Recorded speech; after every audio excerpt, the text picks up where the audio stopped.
Morning, everybody. How are we all doing? How's my microphone? Because it seems a bit quiet this morning for some reason. I don't know why. Let me just quickly make some changes here. Testing, testing. Hello, hello, hello. That's a bit loud.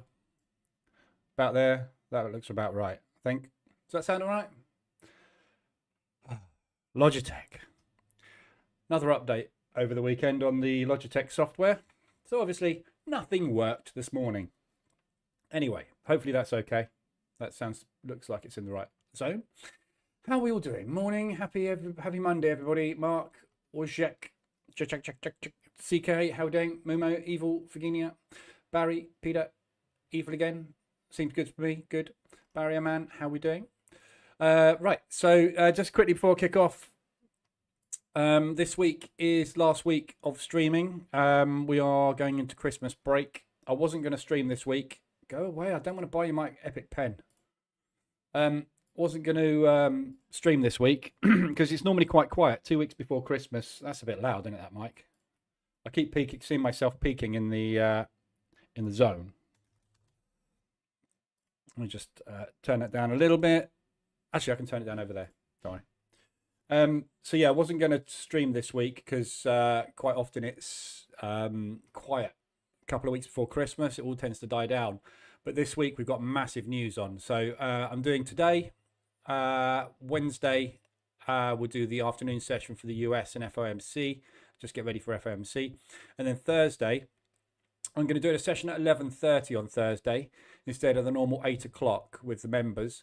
With everybody, and we'll basically we've got interest rates at 12 o'clock for the UK, and we'll obviously have a look at what happened with the interest rates for the US. So those are this week's streams, and then off until 6th of January. So news wise this week, obviously the main news events are going to be FOMC on Wednesday. We've got the Fed rate. And then on Thursday, we've got the UK rates. We've also got the Bank of Japan rate as well. So there's quite a lot of interest rate change this week. It's PMI week as well. We've got CPI for the CAD. There's tons coming up this week. So that's the schedule for this week. Markets just opened. DAX has broken short. We're struggling at the yesterday's low and Thursday low, which is the pre-market high from Wednesday. So if we get through that, we should have a nice clean run back down into ADR today. So nice pop. Should get a decent run on that today, hopefully, if that breaks. We'll see, though. It's struggling there. We got a lot of limit orders triggering yesterday's low. FTSE's broken long. Nice, quick, clean break on the FTSE. We basically had a bit of a weird day on Friday for the DAX, but FTSE's been in rotation for the last 2 days. So I think today we've got a chance of actually doing something because we haven't done anything for 2 days.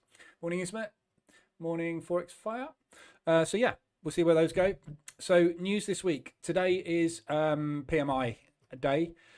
We've got news at 8:15. So the French PMIs are 8:15, German are at 8:30, and then we've got the combined at 9 o'clock. The combined is basically those two put together, so that's why that one is orange, because we know the outcome. So this number here basically will reflect whatever these do. So the DAX, I was expecting it to be a little bit quieter this morning because more normally we sit around and wait till 8:15. So if we can get a target hit by 8:15 today, I knew this was going to happen. That would be lovely. What I was anticipating today, and what normally happens, is you get rotation before the news, and then it goes at 8:15. So hopefully what we'll do is we will sit around for the next 2 candles, and we won't get hedged. And then hopefully, obviously, we have big positive numbers come out on the euro and the DAX drops. But we'll see. So that's your first news today. We've got the PMI figures for the UK at 9:30. Then we've got the PMI figures for the US 15 minutes after market open this afternoon. So again, watch that this afternoon. The market quite often sits around on PMI day. When you've got a 2:45 news event or an 8:15 news event, there's no point in putting a large volume of orders straight into the market at the open. You wait and see what price you can get after the open. So if the figures come out and the indices start to rise, the stock purchases start to happen, that's when you jump into your buys. If the markets start to drop, you buy later on today, basically better price. So we don't tend to get a massive move until those numbers come out, so be careful of that this afternoon. We've got Macron speaking weirdly at 8:20 this evening. Not quite sure where that is.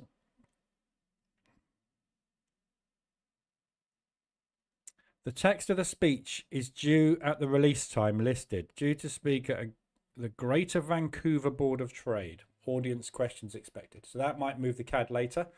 We got a claimant count change tomorrow morning for the pound. And then we've got a pretty quiet morning until we get to the CPI. So CPI for the CAD and retail for the US at 1:30 tomorrow afternoon. Going into Friday, we've got the inflation numbers for the pound. So we're expecting inflation to tick up by 0.3. If that comes out anything less than a 2.6, we'll possibly get a drop in the pound. If it comes out at 2.3 and it hasn't gone up, we will get a big drop in the pound. So important number. What we're basically expecting is that to rise, which means we cannot drop the interest rates. If it doesn't rise, we can drop the interest rates. So there's a good chance of a bearish move on Wednesday if we get a shock. If we get more than that, obviously we're not dropping the interest rate, so the pound's going nowhere. So yeah, anyway, that's going to be quite an important one Wednesday morning. Then obviously we move into the rest of the day, which is FOMC. So Wednesday is likely to be very rotational. After that pound move has gone, there's no reason to do anything until we get the interest rates for the US dollar. US dollar drives everything. We're expecting it to go down by 0.25%. You're not going to drive any orders into the market until you know for a fact where you should be putting your money. So market will be quiet Wednesday running up into FOMC. Then we'll obviously get the move on FOMC. Press conference is where the move will happen. So somewhere between 8 to 8:15 is typically when you get the movement. We got GDP for the New Zealand overnight, then running into the Bank of Japan. Interest rates, never know what they're going to do with interest rates because it's new. We haven't had them doing anything with interest rates for 20 years, so it's all new to us. We have no idea of how they're going to do interest rates, when they're going to do it, what they're going to do with them. So yeah, mystery. But movement on the yen on Thursday morning overnight. Then we've got the pound rate. So obviously the forecast is we're not dropping interest rates because that inflation figure hasn't come down to where they want it to be. It's forecast to tick up, which means you're not going to drop the interest rates. So if this, one of the reasons we might get a big move on this is if that number on Wednesday, that number on Wednesday comes out at, I mean, it's very unlikely, but if it was to come out at 2.3 or anything less than 2.3, which would be a big shock, there is pressure to drop interest rates. So it could mean that, holy crap, they might drop the rates on Thursday, sell the pound. Yeah, so this could create a very large move on Wednesday, but it will be because of the anticipated change in fundamental or shifts in fundamentals, basically, which could happen on Thursday. So that's a big one. We're not expecting a change. Bank of England, typically, if you look at the Bank of England rates, yeah, we are very, very stoic. We don't really make changes from forecast. It's very rare for the Bank of England to change without forecast. So we had one in September 23, and then we one in June 23. So there was a couple of times in the past where they've put a little shock in there, but it's rare. So and the reason those shocks happen is because the CPI numbers that come out just before them are very different to what they were forecasting to be. So as long as we get somewhere in the region of 2.3 to 2.6, well, I'd say to more like 2.4 to 2.6, that's unlikely to be different. Yeah. So GDP for the US, followed by unemployment claims. Got 4 minutes to the news on Thursday afternoon, and then Friday we've got retail sales and CAD, retail sales for the pound and for the CAD, and then we've got the PCE for the US dollar.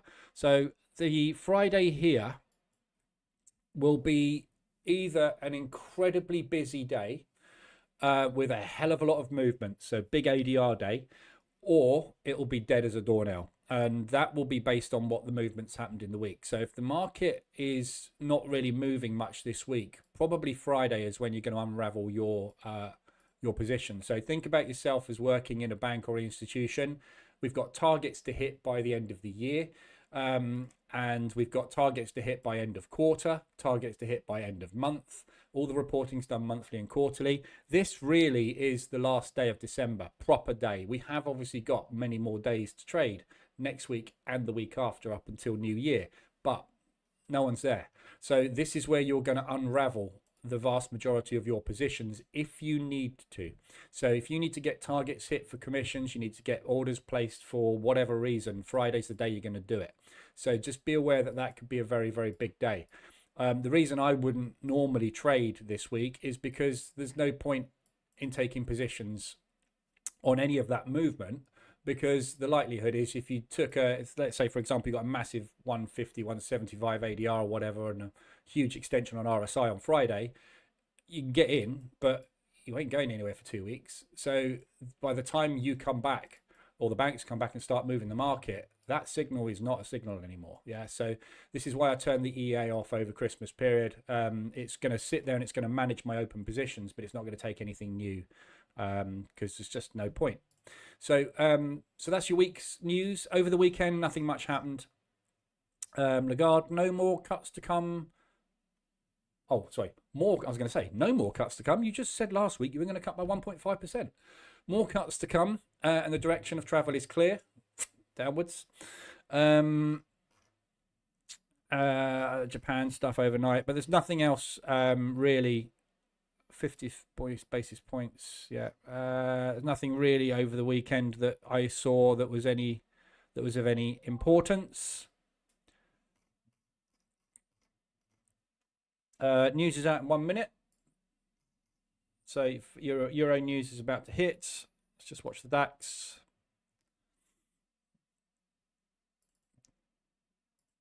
So market's stuck, dead, not doing anything, waiting for that news to come out. Either that or my terminal's frozen. There we go. Got 30 seconds. So yeah, so that's your news for the week. So it's a busy week. We've got multiple interest rates. We've got 3 interest rates, inflation figures, unemployment figures, PMIs today. So yeah, it's a busy one this week. So potentially a lot of spiky movement, which isn't great for position trading, but if it can get us out of some positions, great. But I'm not expecting anything to start and run for the hills this week. But obviously we could have some directional change. So there we go. News is out. So doesn't look like it's off forecast. It looks like forecast to me.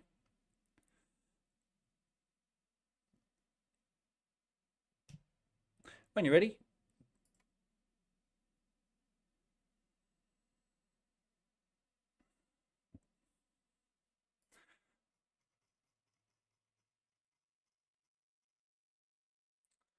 Uh, 41.9. Oh, so it's down actually.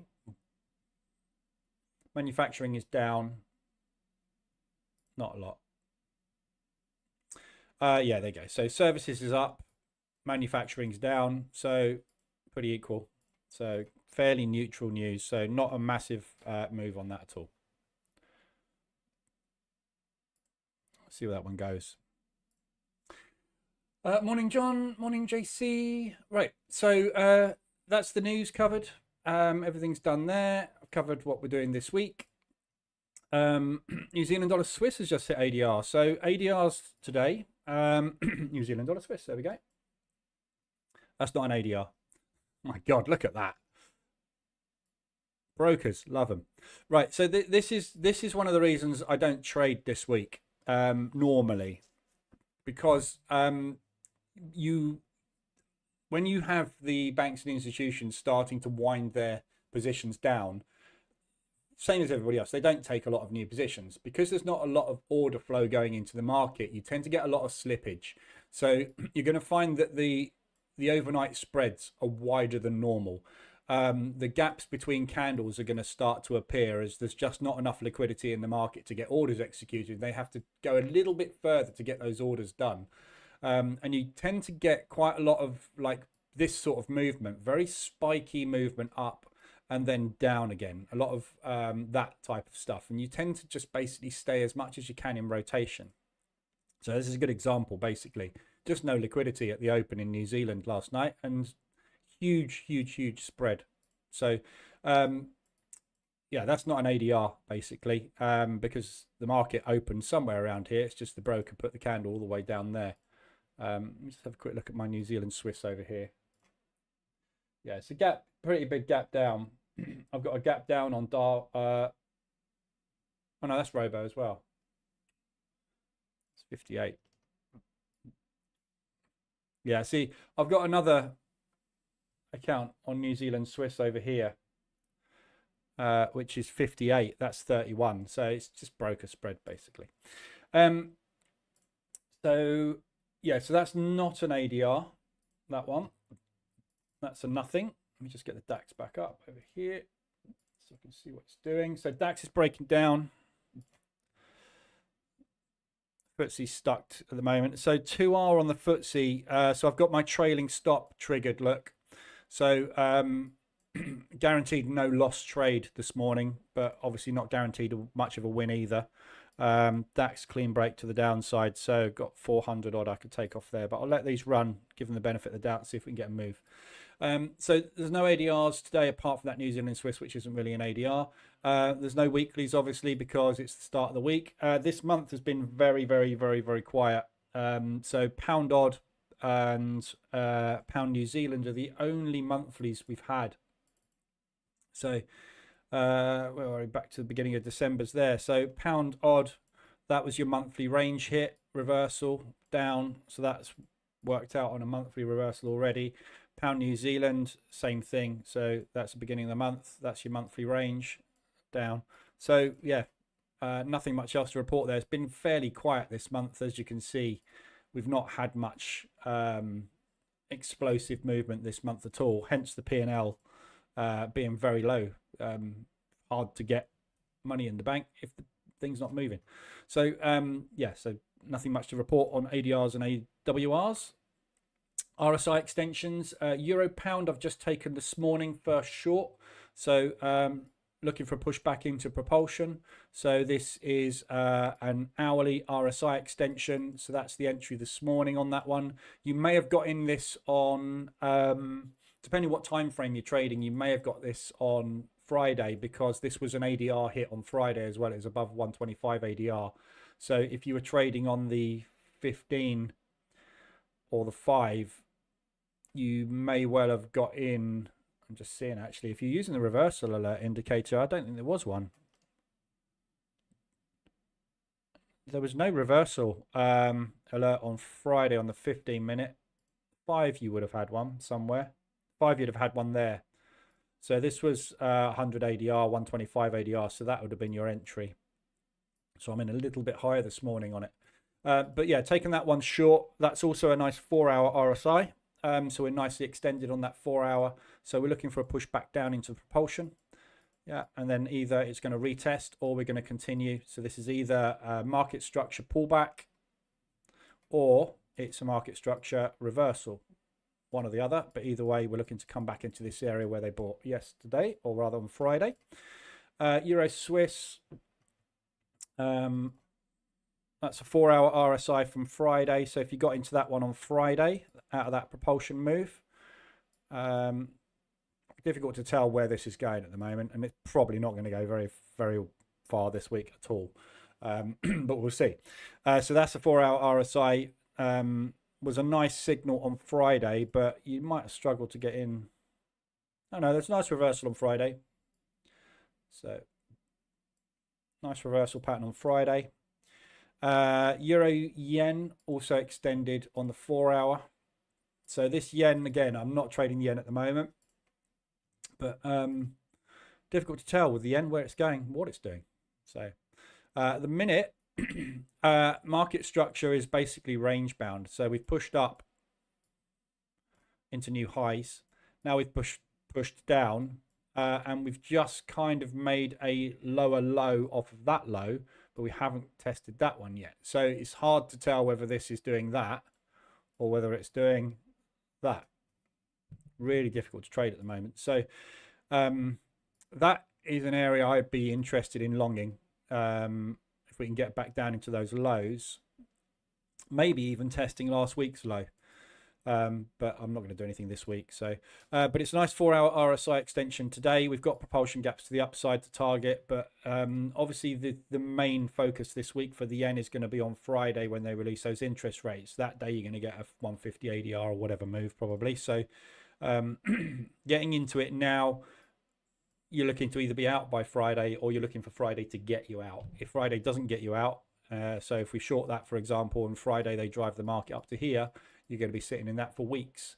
Be aware of that because you're paying 26.60 swaps on it. So if you're holding this short for 2 to 3 weeks, you're literally just paying your broker a load of money. So just don't bother. Or get out of it before Christmas. US dollar yen also extended on the 4. Yeah, so that's an extension on the 4-hour. Not the greatest. And again, it's very difficult to call whether we are bear or whether we are going back into the old carry trade bull market. Very difficult. We didn't get this propulsion move tested either. So we literally came back down to there. So, you know, at the moment, to me, it looks bullish, but we've got a whack and great propulsion target that I think needs to be tested to the downside. But then again, we've got a whack and great propulsion target to the upside to test, which is the intervention. So, you know, just if you, you know, it was drummed into me when you're doing chart analysis. If you look at something and you've got no idea and it can go either way, move on. There's just no point. Yeah. So if you look at this and go, well, to me, it looks like a really good bull and it looks like a really good bear, you don't know. So don't do anything because one of those is going to be right. You've got a 50-50 shot at the end of the day, haven't you? But there's no real obvious place that this is headed at the minute. You know, it is a bull market. It's the US dollar yen. It's been bull for a long time. So if you're still a bull, you missed your entries. If you're a bear, pretty much now is where you want to be getting in because you're expecting that to happen, aren't you? So very, very hard to call at the minute. So I'm steering clear, but all yen pairs, I'm only interested in shorts because of the swaps. So swaps are, longs rather. I'm only interested in longs because the swaps are good. Shorts, too expensive to hold. So yeah, but I'm just not trading at the moment. I won't be trading anything till New Year on these. Morning, Chucks. So all the yen pairs basically, they all look like they are wanting to try and make a run, but you know, Friday is going to be very, very decisive for the yen. We aren't going anywhere this morning. We got 5 minutes till the next news. So the German PMIs are coming out 8:30. So hopefully the German PMIs positive and we get that downward move, but not doing anything this morning. So yeah, all looks very bullish on all the yen pairs at the moment. But Friday, so you know, if this thing gets down into this area and you get an RSI extension or you get an ADR hit to the downside ready to get in long on Friday, it's because the interest rates have driven the yen up. Do you really want to take a trade long on positive news for Japan a week before Christmas? It's just not worth taking, is it? So all these yen pairs at the moment looking very nicely bullish. So any RSI extensions to the downside, any ADR hits to the downside, that's what I'd be more interested in at the moment. They're all exactly the same, pretty much. So pick one or the other. Oh, I haven't looked at what's happened over the weekend. Sorry. Let me just get on to the VPS. So for the members that are following the lazy trader and the trend pullback strategy, we're up 3.8% this month on the lazy trader strategy, 2.7 drawdown. It's just that €1 New Zealand trade. Everything else is okay. And that will be doing drawdown control if it doesn't start to do something today, which it is. It's starting to do something. So yeah, can't do anything with that at the moment. So we banked a little bit this morning, not a lot. Nice, another 0.3% on Friday banked. Everything else is fine. So that's all doing good. Trend pullback strategy. We're up 5% on the month on that. There's 2% in open profit at the moment. A little bit banked loss this morning. A little bit of bank loss on Friday as well, but that's doing pretty well. So nice tiny losses and big wins, which is what risk reward trading is all about. So yeah, but yeah, that's all going well as well. I think everything's trading nicely on that. And obviously it's yen, so that's locked in profit. So guaranteed a win on the US dollar yen today.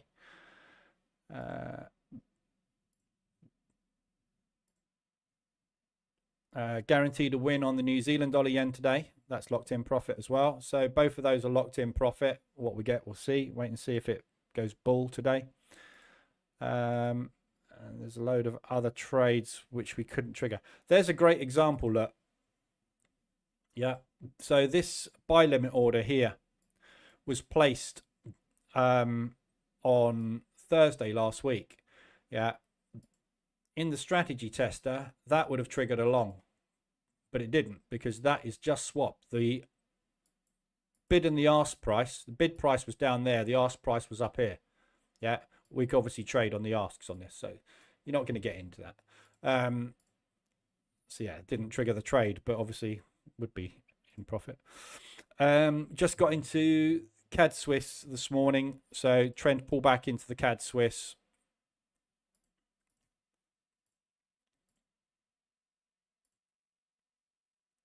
Nothing much else is going to get triggered on that. So yeah, that's all doing pretty well. So nice. First decent profit month so far. Obviously, month of the week's not finished yet, so we'll see how that is on Thursday. The support resistance zone. I haven't gone through this morning. I need to do this morning. Banked 4% this month, sitting in 2.4 DD at the moment. I'll say this month. I've only been trading it for a week and a couple of days. So let me just quickly whiz through and just see if there's anything I need to do. Really easy. So we covered this on I think Friday last week with these Zone Trader EA. Very, very simple setup. I'm trading the hourly charts because that's what I like. So all you've got to do with the Zone Trader EA, once you've set your zones up, is every morning come in here and flick through. If you've got a red box and a green box, there's nothing to do. Sit there, wait, because you've set your zones up. They haven't been reached, so there's nothing to do. So CAD Yen zones are there, nothing to do. Nothing to do. Nothing to do. Right, got to do something. Because I've got a lilac box, basically, it means that I've got a trade that's triggered. So this trade here has hit TP in the same way as that hit TP. So I've hit TP, I'm now short. So what I've got to do is adjust my profit target. So I will get out somewhere around here. Yeah, nice support resistance. So resistance, resistance, resistance, resistance.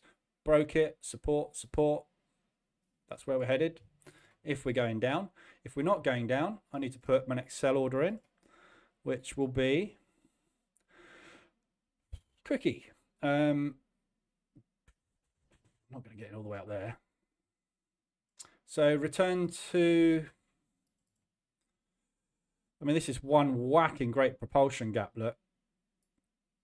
There. So realistically, I mean, this here is kind of a micro supply zone here. So we pushed down, we accumulated for a couple of hours and then had a second order come in there. So that's a micro supply zone. It's not a bad level above that. So I'm going to use that.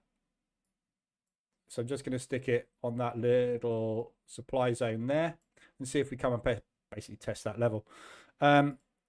Euro Swiss, I need to sort as well.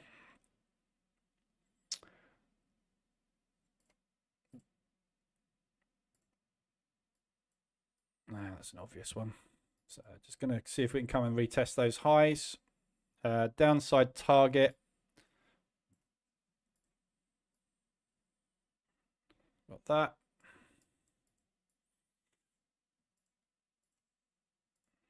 Euro pound.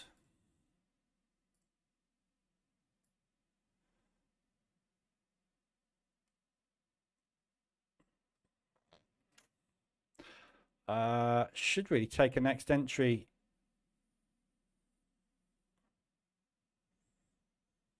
Kind of missed the entry on that. So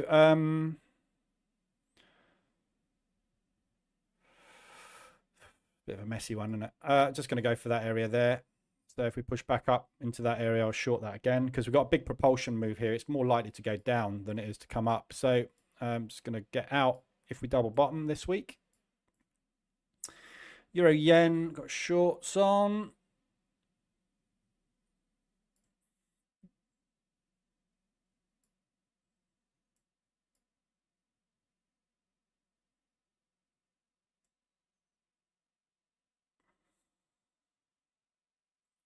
That's a tricky one as well. I mean, there's this nice little low we've accumulated around the area a couple of times. That is a supply zone. It's quite close. That's probably the more preferred area. The trouble is I'm holding this short as well. So I kind of want to get in as fast as possible with a view to get out on this. So I'm going to keep it fairly tight there. Although I don't want it too tight. I'm just going to go right on those lows. Target to the downside is fine. Leave that where it is. Euro New Zealand. Still got positions on there in the 4 hour. Let's flick that over to hourly. So those targets are still in place. Euro US, nothing to do. Long on that.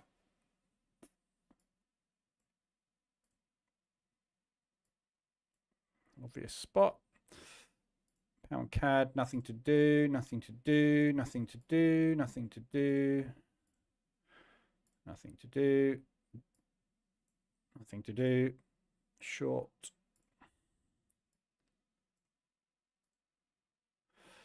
This is a messy one. This is I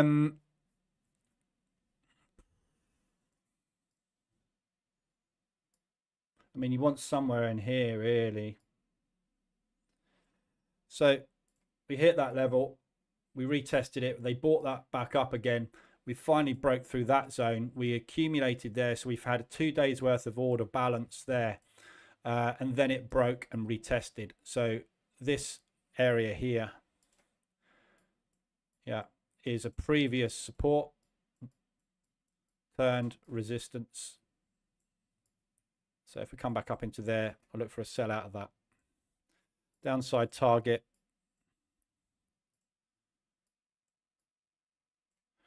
Let's move that downside target up to there. Nothing to do there. Nothing to do there. Nothing to do there. Short there.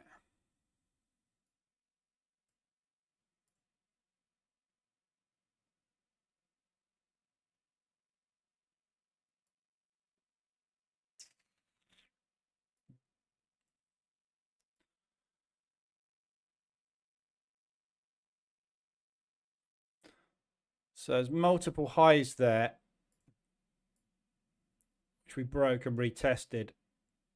We hit it, we retested. So that area there, we know there's a lot of buying and selling going on. So this is quite parabolic at the moment. So if we can get up into there, third short. Target to the downside, because I've taken a new short, I can move my target up.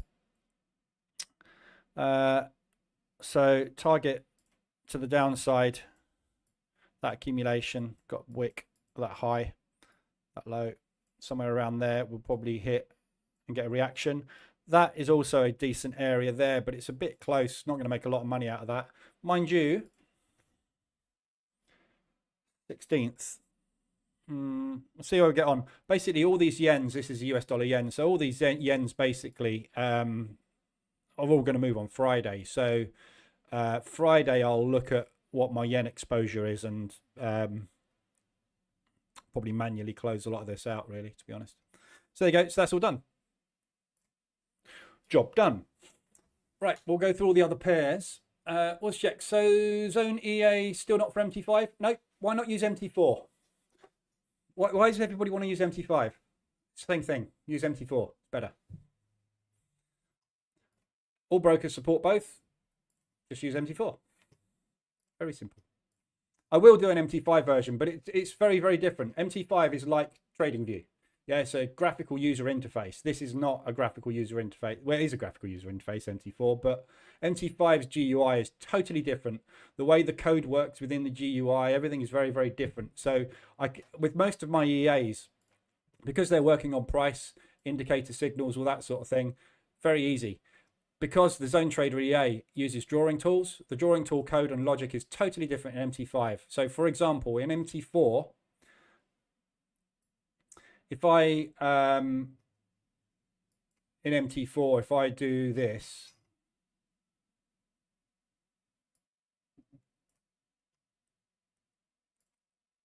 like that and that,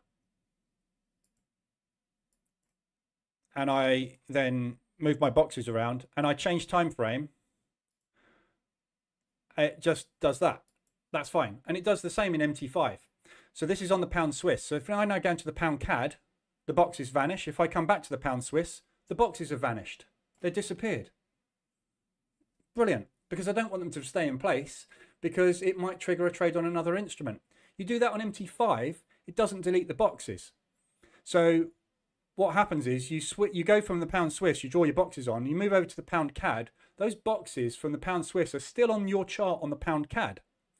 So if you switch over to this instrument and this candlestick open and close is below the box you drew on the pound Swiss, it will take a long on the pound CAD for you. And you're like, well, why have you just taken a long? Because MT5 is shite. That's why. So I don't want the boxes I've drawn on the pound Swiss to be visible on the pound CAD. Thank you. I drew them on the pound Swiss.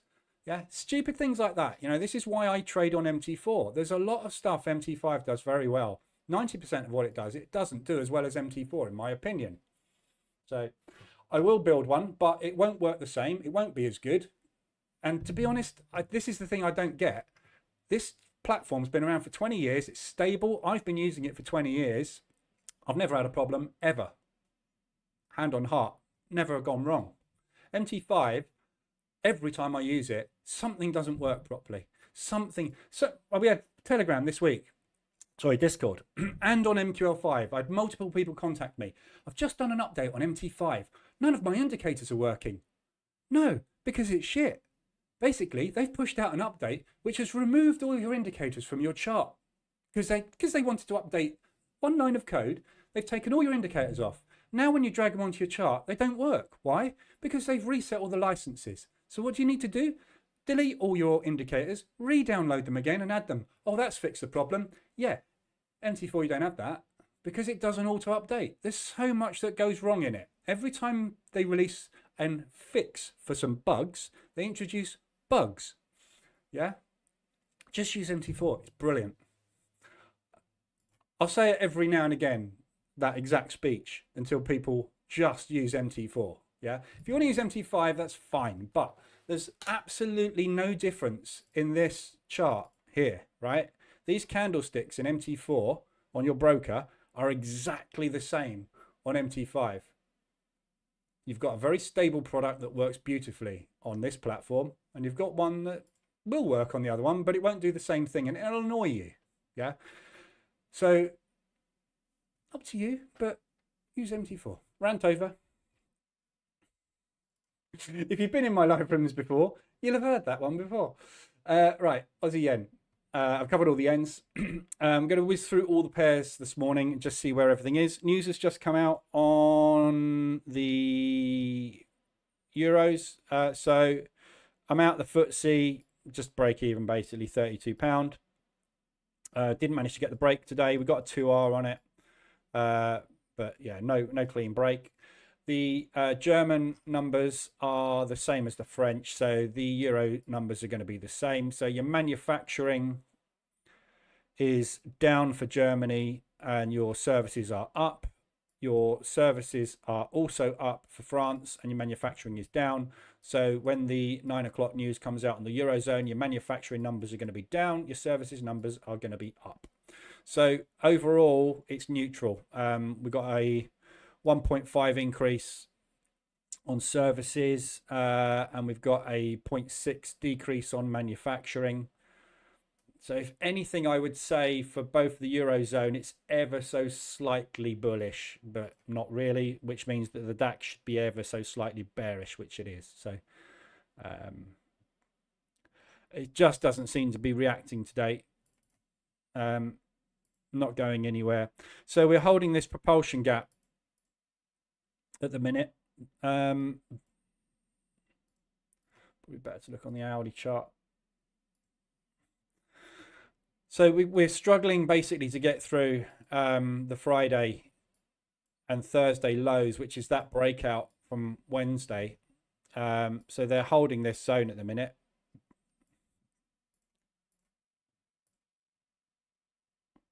I think I'm going to be uber cautious on this and just put a stop in place just to cover those positions, that trade 204.00.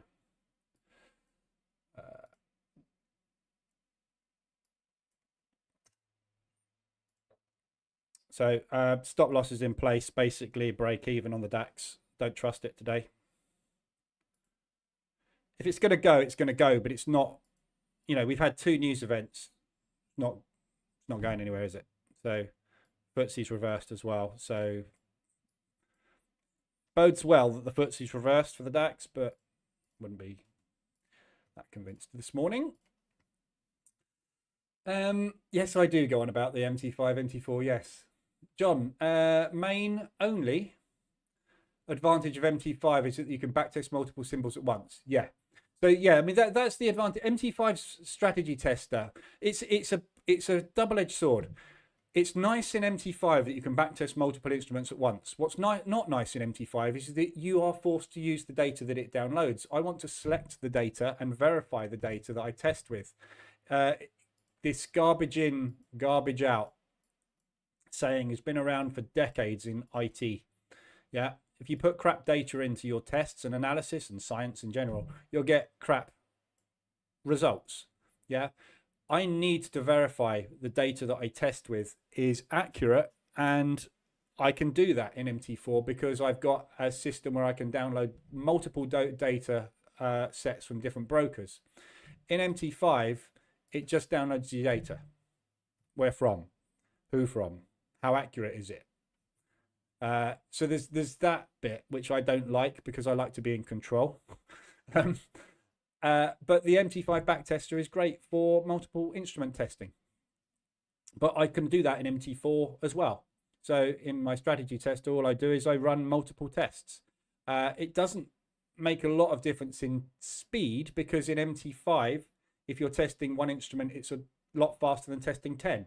Same as this. If I do 10 tests, it takes 10 times longer. There's no speed benefit. It's just laziness benefit, i.e. it's good because you don't have to keep doing multiple tests. But is that a plus or is it a minus? You ask one person, they'll give you one answer, and one person will give you another. So it's it's horses for courses. But at the end of the day, testing is one thing, trading is another. What I'm interested in trading is stability, speed of execution, and reliability. So they're the same thing. Stability, reliability, the same thing. But what I'm interested in is a platform that I can use to execute my orders that's robust. My MT4 VPS is sitting there, has been running for, 6 months. Not batted an eyelid. Yeah. MT5, multiple update pushes. It's just, this is the thing. I'm interested in automated stability in my trading and fast execution with my broker. That's what I get with MT4. With MT5, I get beautiful graphical user interface and robustness testing built into the back tester. Fine. But that's not what I'm making my money out of every day, is it? I'm making my money out of trading. Yeah. This is why I don't use TradingView. People keep saying, why are you not bringing everything out for TradingView? Have you seen how many times TradingView disconnects from your broker? Tradeovate goes down all the time. All these web-based platforms are beautiful, but they're not reliable. This is great if you want to have the odd trade every now and again and have a little bit of a gamble, and it's all right if it goes down for a couple of days, not a problem. For me, it's a massive problem. If it goes down for a couple of days and I've got positions on them, I'm missing additional entries. It could spiral me into a squeeze. I get stuck in for 6 weeks because 2 trades weren't executed. Not an option. Yeah. So that's why I have MT4. Anyway, there was the rant again. I'm stopping now. Only bad thing is how fast the backtester is from slow to fast. Yeah. That's only a problem if you're doing visual backtesting. But, you know, with the, I would argue the fact that with the, something like the zone trader,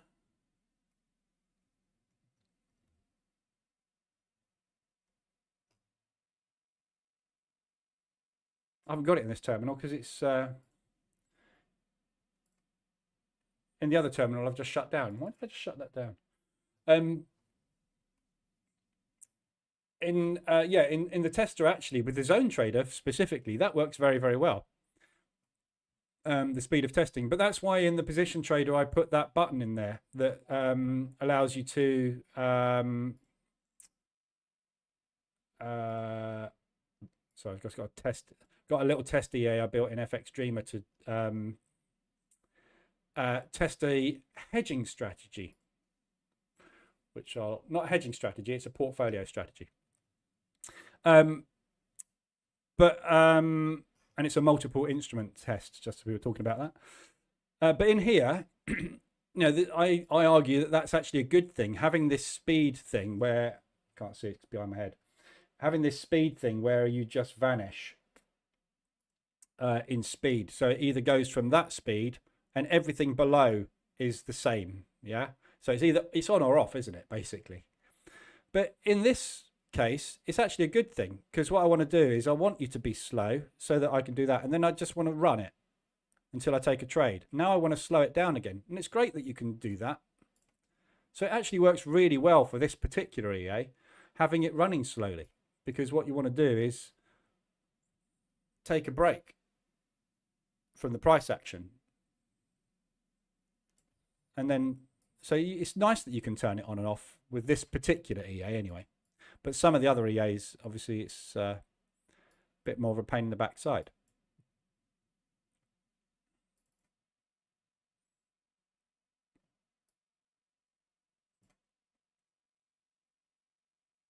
Anyway, not doing back testing today. We did that on Friday.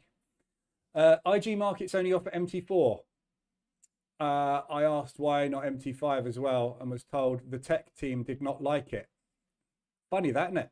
You've got a broker, right? IG Markets, while we're on the subject, one of the largest, most established brokers on the planet. Yeah, I think they are probably the second largest broker we have in the world. Yeah, IG. Been around for a long time, especially in the UK. They're a massive broker. If them as a company that's job is to get retail traders on board to take their money from them, isn't supplying MT5 as an option because of technical issues, should tell you something. They all use MT4. Everybody uses MT4. I keep saying it. 80% of the sales of my products, my indicators, EAs, are on MT4. 20% of you out there in the world are using MT5. I know that for a fact because 80% of my sales are MT4 products. So I know that everybody's using this because it's better. But people that get introduced and are new to trading, they want MT5 because it's newer. It's not better. Yeah. What's the good thing about the new iPhone, whatever number we're on? Oh, the camera's got an extra 10 megapixels, is it? So is it the same as the other one? Yeah, it's just got 10 extra megapixels on it. Oh, I'll use the other one then, because the other one cost me 200 quid. That one cost me 1,500 quid. Yeah, they're both cameras. They're both phones. I can both browse the internet. I can do the same thing on both of them, except one of them works, is reliable, and has all the bugs ironed out. The other one is buggy as hell, and they keep updating it. I said I'd stop rambling. You keep talking about it. So stop talking about it now, everybody. Right, Aussie CAD. We're always through all these pairs. So everything I do this week is really driven around these interest rates on Wednesday for FOMC, because the market is going to wait to see what the Fed are doing, and then it's going to decide to position itself. So this week, you're likely to see a lot of rotation. So any positions that you're in, you're going to find it quite difficult to get to targets on them or get additionals on potentially. And it's probably going to be quite tricky to get yourself into new trades. So the only reason we're going to get movement is if we get big deviation on our news. And as you can see this morning, that's not happening much either at the moment. Euro combined is about to come out, but that'll be the same as before. So everything at the moment is likely to do something like that this week. So lower time frames, RSI extensions are probably going to work very well this week. But obviously we're heading up to there or down to there at the moment. I've got longs on from, where did I get my long on? It was all the way back here. That was a long. I'm long again from there. That was an ADR hit. So that was a 125 ADR extension. Next day we pushed down, pushed back up. We've gone absolutely nowhere since I took the trade. So target really for me is up in the highs up here at the moment. We have got CAD news. So we'll wait and see what that CAD news does with Macklem later. We've got the PMIs on the US. So the CAD's going to move on its CPI number basically tomorrow. So CPI is all forecast to be coming down, which should weaken the CAD. Weakening the CAD makes everything rise against it, obviously. So that's potentially got a good chance of hitting target tomorrow. But right now you're sitting bang in the middle of this range. So one of those, not much you can do with that one today. Aussie dollar Swiss, no positions on any Swiss at the moment. Last trade I had was here, which was a long off of the RSI there. That was also a 125 ADR. So whichever reason you took out there. But again, very rotational, the Swiss franc at the moment. Much like the yen, it's difficult to pick a direction on it. If I was going to do anything with the Swiss, it would always be that. Against the Swiss franc. With Swiss franc weakness, they are dropping interest rates faster than anticipated. They have said that they potentially will keep negative interest rates on the table, which is, again, bearish for the Swiss. So trading against the Swiss, longs. And the swaps are also long as well. So I want to be buying everything against the Swiss franc. So I'll be taking any double bottoms off the double weeklies, ADR hits to the downside, RSI extensions to the downside, looking for long trades. Just realized I turned myself off. I've got to turn myself back on. I'm back. Aussie New Zealand, shorts on this at the moment. Got 2 entries on this. Stuck, not going anywhere much. So second entry was taken on Thursday. First entry was back. Where on earth was my first entry on this? There. That was an ADR 125, just an ADR 125. Didn't get an exit on it the following day, sat around in rotation, news event, just not going anywhere. So hopefully this high is going to hold. We got this massive propulsion move here, which actually only produced a propulsion gap that big because obviously we had lots of wiki movement and retracement in it. So it's not a very strong move because they've undone it, which is why we haven't actually made any progress. So I would expect the next port of call to the upside to be this accumulation here before the news break. So that's where I'll be taking my next entry, and it's also a monthly level. Otherwise, just looking for a pushback down into these lows to get out of the trades. So target to the downside for me on those two. I mean, it's just somewhere down 175 ADR down in these lows somewhere is where I would look to get out.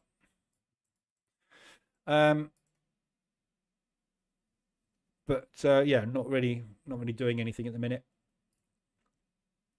We haven't actually got any Australasian news this week either, so there's no Aussie and New Zealand news this week. I thought we had one. Did we not have a New Zealand? Oh yeah, New Zealand GDP is all we've got, which they're forecast to stay in recession. So yeah. If anything, there's a possibility of this rallying this week a little bit, but don't know. We'll wait and see. Aussie US, got longs on this at the moment. 1, 2, 3, 4, 5. So this is my main issue at the moment. Aussie US. Actually, it's not as bad as the euro odd, but 1.3 drawdown on it at the minute.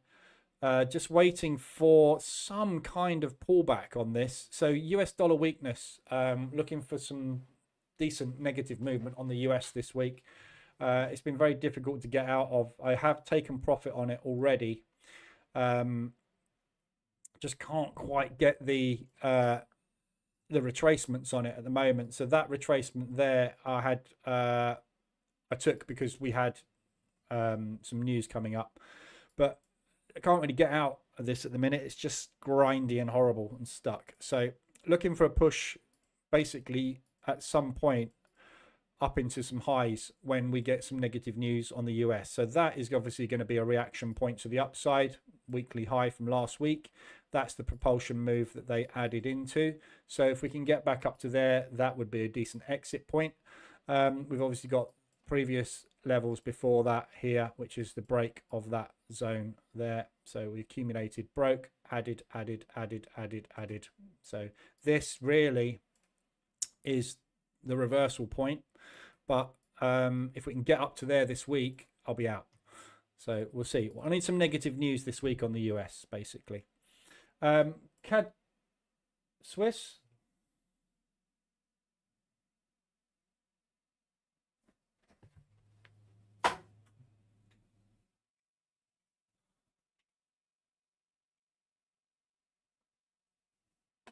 Weird. I was looking at myself thinking, what on earth is going on with my camera? The sun just came in through the window and was blasting my camera. So yeah, CAD Swiss, very much the same basically. I got out the longs last week off the back of the news, pushed up news on the next day. Propulsion gap is holding, so market structure, very nice and clear on this. Short-term market structure, nicely bullish. Looking for a push up back into that propulsion to see if we've still got sellers on board from that leg there. So this is either,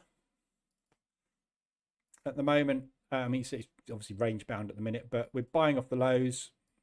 So this is the previous sort of area we were selling at, which is this propulsion. So upside target, that would make a good short, and then you can scale in up to that high.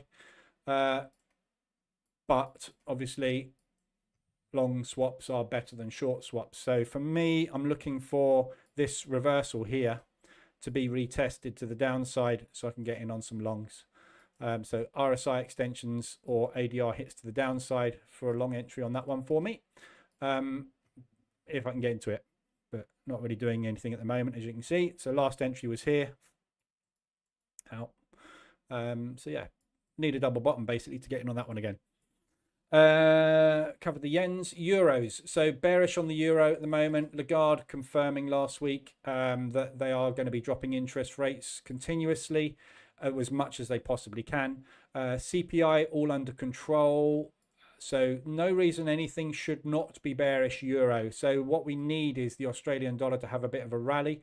So at the minute, where on earth is that fib? So at the minute, as you can see, it's very range bound, but long-term bearish euro. So I've got shorts on at the moment on this one. Averages here. I need to push down into this propulsion basically. So this high at the moment looks like it's holding. So this week, I'd like to see some rejection out of that high if it decides to push there. If it doesn't, we're going to be pushed down into last week's or Thursday's low rather, down here, which is this accumulation. So it's the break of that high there, which they've added in longs to. So your battle zones are very clear here. You've got that break long, and that is your short area here. So we are basically stuck between a rock and a hard place. My average, I need the bears to win this. So Australian dollar strength or some bearish news out of Lagarde basically this week. Obviously today's news, we've had nothing. So all neutral. There you go. So there's your news. Manufacturing pretty much as forecast we were expecting, and services bullish. So exactly this. It's not exactly the same, but very similar. So that's your euro news.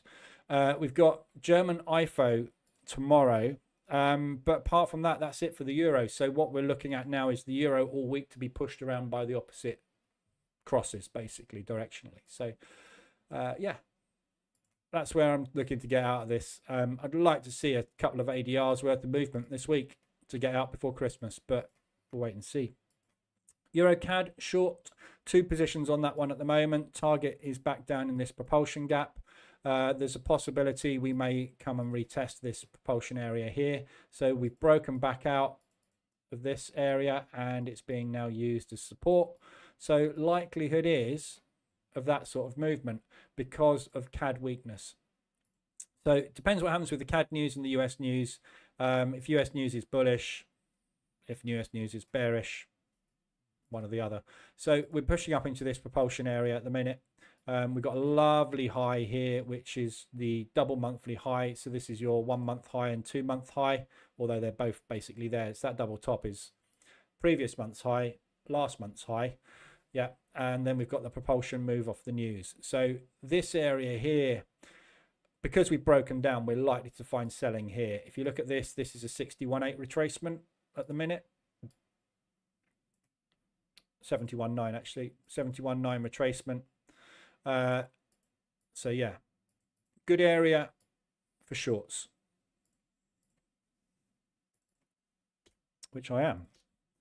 It's only 2 positions on that one. Euro Swiss, nothing on this at the minute. Nice short opportunity from Friday. If you took it, reverse alert and retest gone in at propulsion. Yeah. So Swiss franc obviously became very weak off the back of them dropping the interest rates without notifying us last week, as they always do. So I think there's good potential for further weakness in the Swiss franc. So obviously we got wars and things going on which may change that. But at the minute, I reckon we'll probably push up into this propulsion area this week.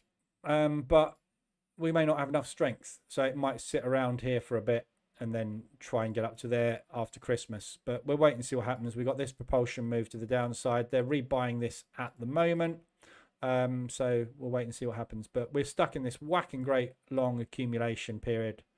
Then we pushed on news, sat there and accumulated again for a couple of weeks. Now we back up into this area of balance.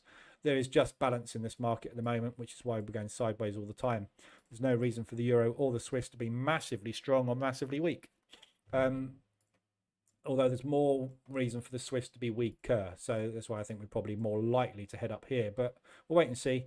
So no trades on that at the moment. I'm only looking for long opportunities against the Swiss franc. So that propulsion gap would be nice. But obviously to get there, you can short this. Assume it's coming down to that propulsion gap. So if you want to short it, do that. If you want to long it, wait for it to get there. Either or. Euro pound, got 1 short on that. Obviously, that's gone in this morning. That's the first trade off of this RSI extension on the 4-hour and the hourly. And it was an ADR 125 from Friday. So short back down into propulsion. So targeting 150 ADR to the downside. So looking at that Thursday high basically as potentially being some kind of support if it's going to happen. Obviously, we got the rate announcement this week on the pound.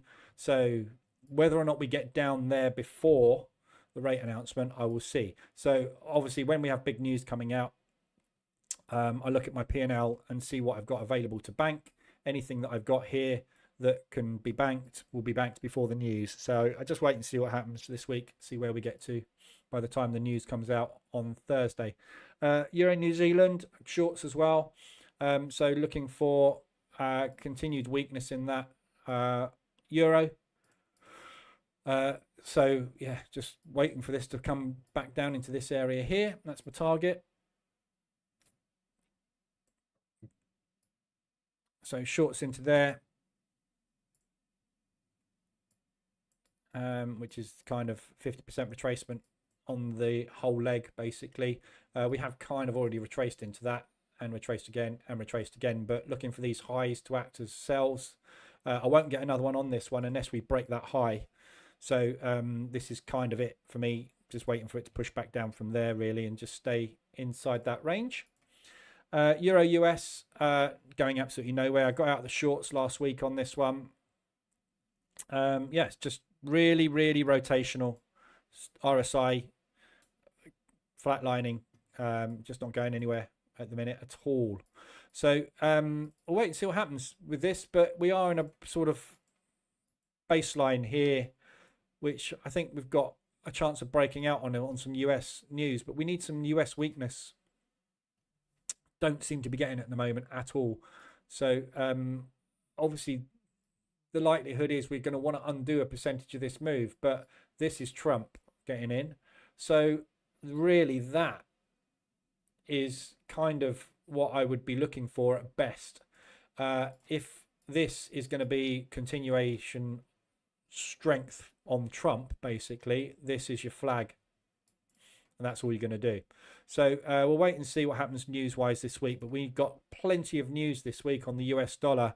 We've got retail, we've got the PMIs, we've got FOMC, we've got GDP, we've got unemployment claims, we've got PCE. Every day this week, there's an opportunity for the US to move. So it's just a case of, are we going to get more bullish or more bearish news this week? We just have to wait and see. So no trades on it at the moment. We're kind of stuck here in the middle of nowhere, in no man's land. So just waiting really for a signal. But I'm short only on this. So I'd be looking for out of that propulsion gap or out of the retest there. That's kind of what I would expect. Continuation shorts. However, obviously it's driven by the news. We'll wait and see what the news does. Pound. This week the pound is going to be a bit of an anomaly. So claimant count change comes out tomorrow morning. We will get some movement off of that, but unlikely it will take off. It's going to have to be a fairly substantial number to drive that in any way, shape or form that is going to be shocking like this. Yeah. So if we're forecasting sort of double digits, we get triple digits, it's going to move and it's going to stay moving. So there's potential there for that. But obviously the main thing we're going to be watching is CPI. So we are forecasting a bounce on CPI, which means we're looking for the inflation figure to rise, which means that those interest rates on Thursday cannot go down. If that doesn't happen, if we get the 2.3, or if we were to, for example, get anything like a 2.2, I can't see how they would miss the forecast by 0.4. Can happen, but if that was to happen, there is an argument for dropping to 4.5 on Thursday, in which case you can kiss the pound goodbye. Yeah. We'll be back down here by the end of the week. So we'll wait and see. But for me at the moment, pound odd is a long only situation.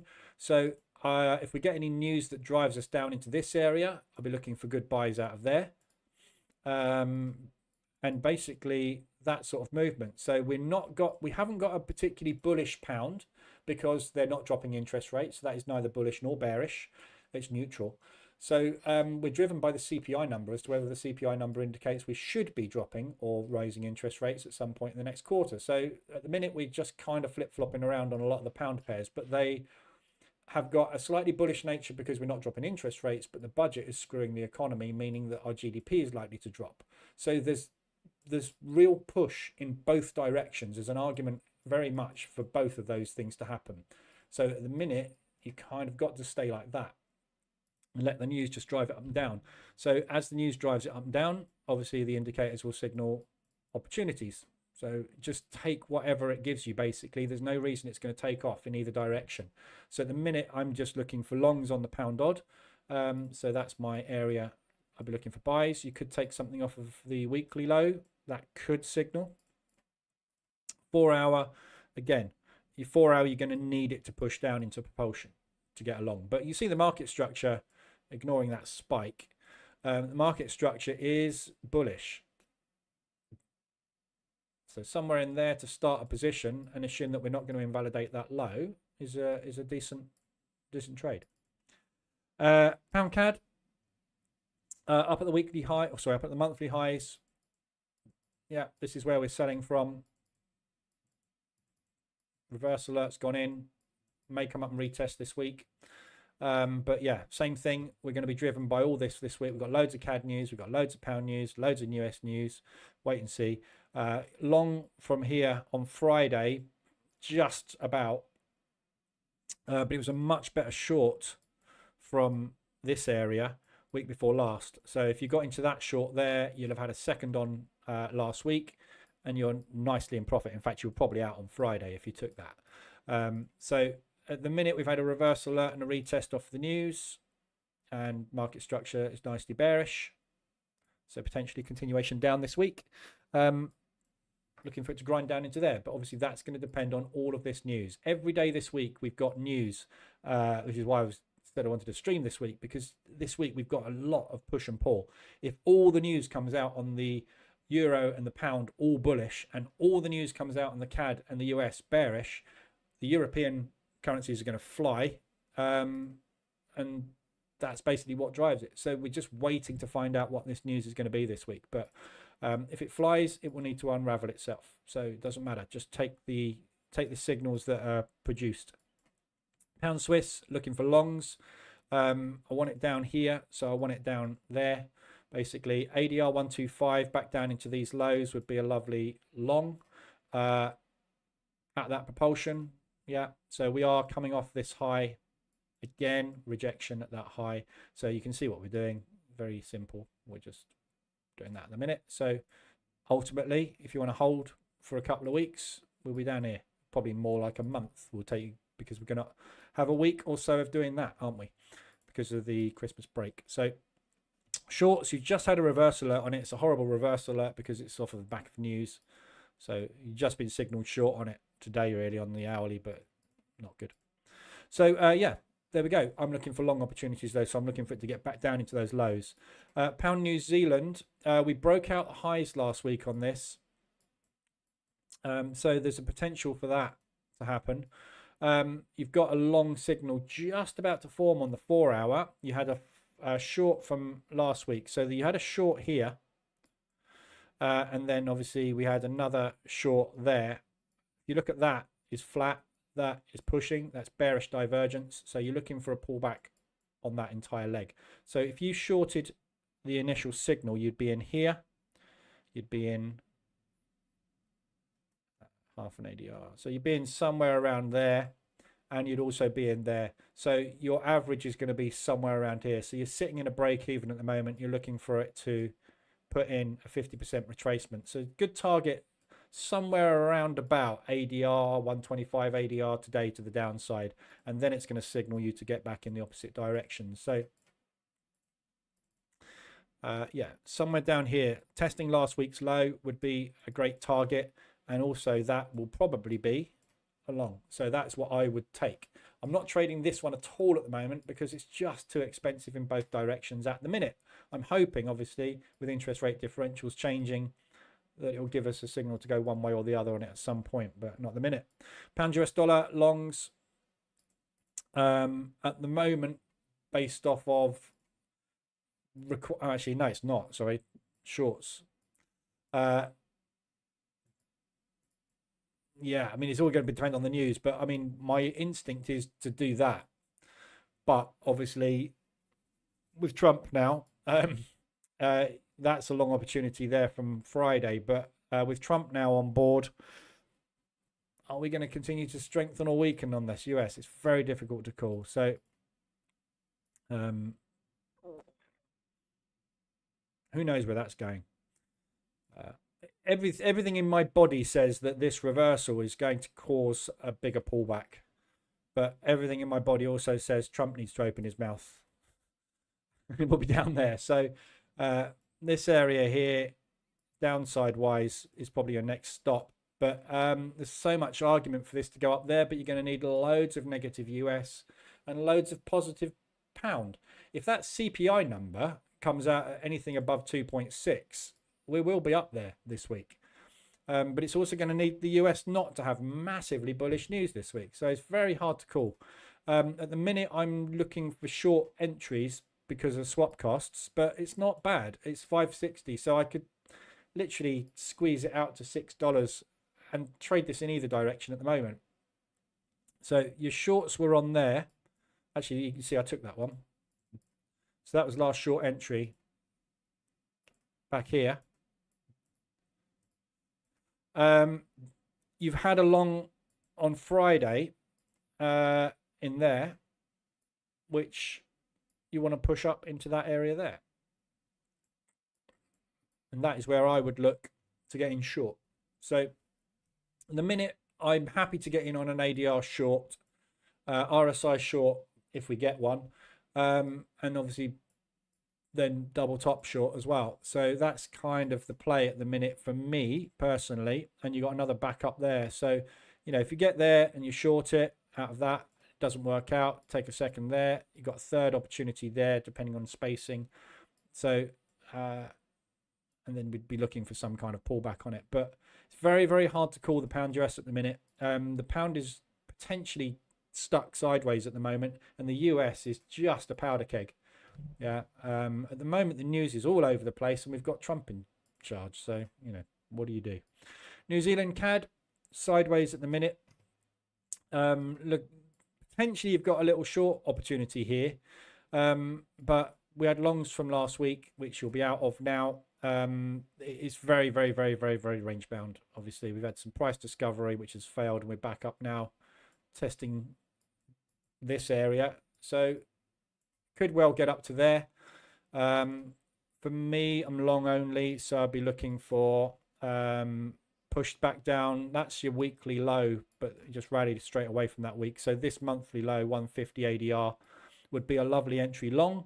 If we can get down there, it's probably going to be RSI extended, but 125 ADR, I'm not going to get down there today. There's just not enough news today to drive it there. But yeah, looking for long opportunities on this one at the minute.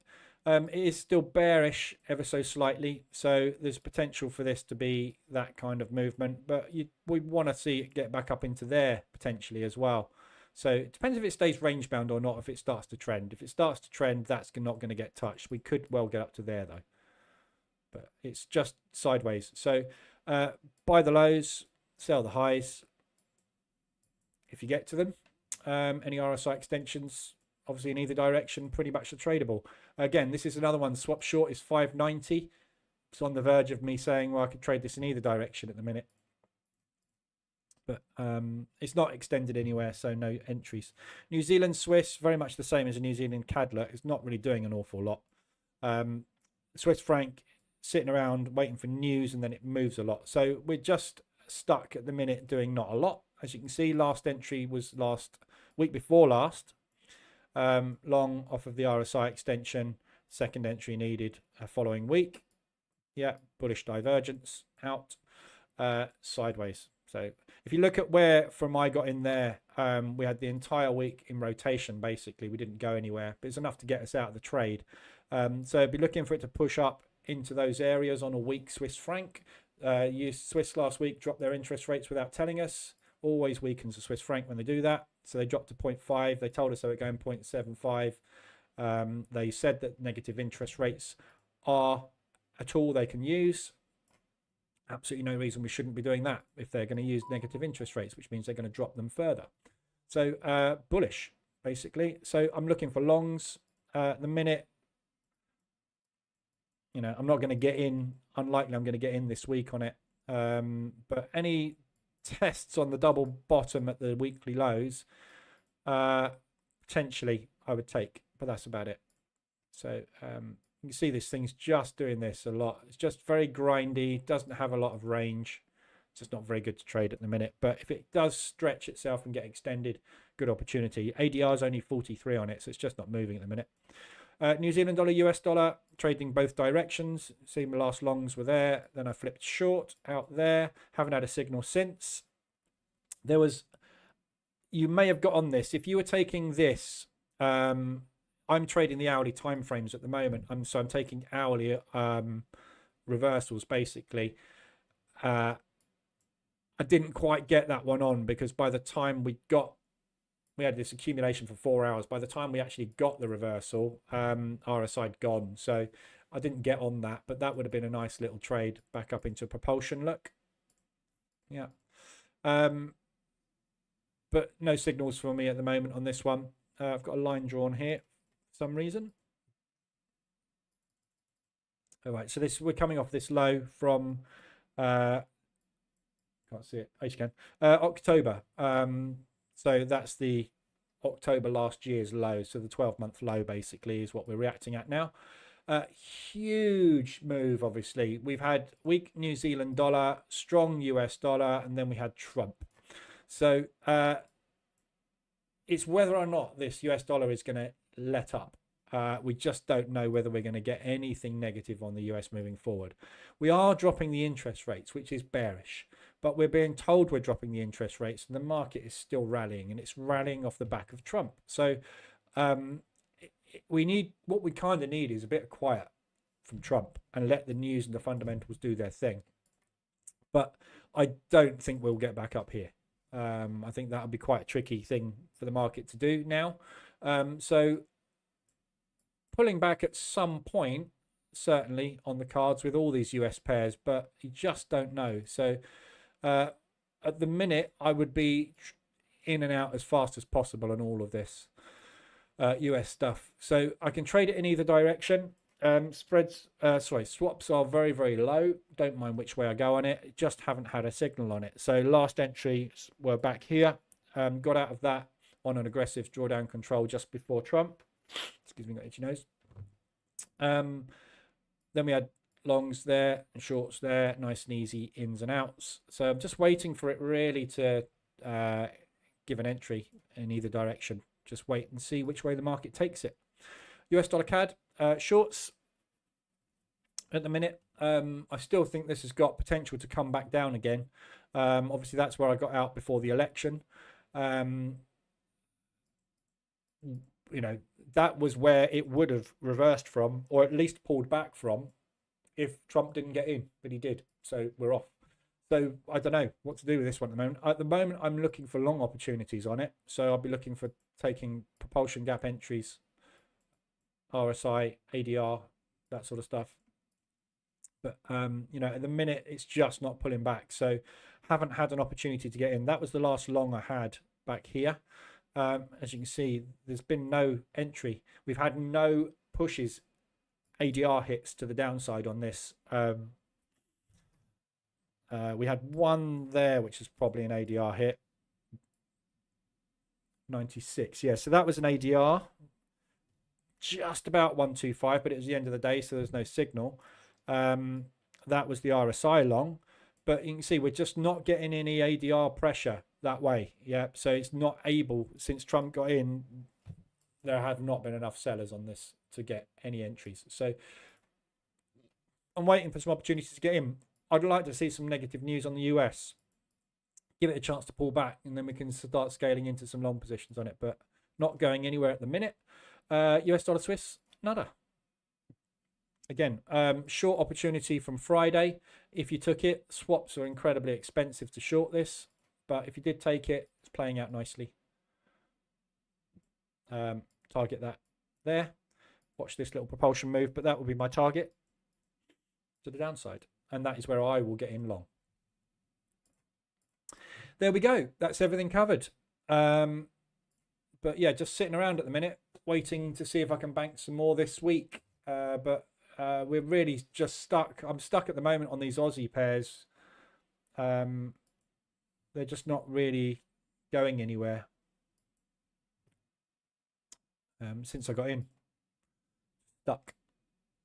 Very grindy at the moment. But you know, this is a great example of why we keep our average within ADR, 125, 150 ADR. Yeah, that's all you need is one news event, and that's it, you're done. So it's just a case of waiting for news. This is what we do. We wait for the fundamentals to drive the market in our direction. It's just a waiting game, because you don't get constant good news forever. It's just a case of waiting for some bad news to come in. But you know, these ones we are particularly stuck on at the moment, or I am particularly stuck on at the moment, because we just don't seem to be getting any decent news. And if we do, it seems to be undoing it. But what can you do? So there we go. DAX trailing stop on it. It's not going anywhere, is it? DAX. So I can't lose this morning because I'm out of that, and that is locked in, but it's just not able to go anywhere. This is kind of the price action I was expecting at the open, really, before the news. But the fact we've had all those PMI numbers come out and they haven't done anything kind of tells you what this week is going to be like. So, yeah, this is what this week is normally. It's normally quiet, but we've got so much news. I'd be surprised if we don't get some movement somewhere. Pound. There we go. Pound PMI in 3 minutes. We'll watch that.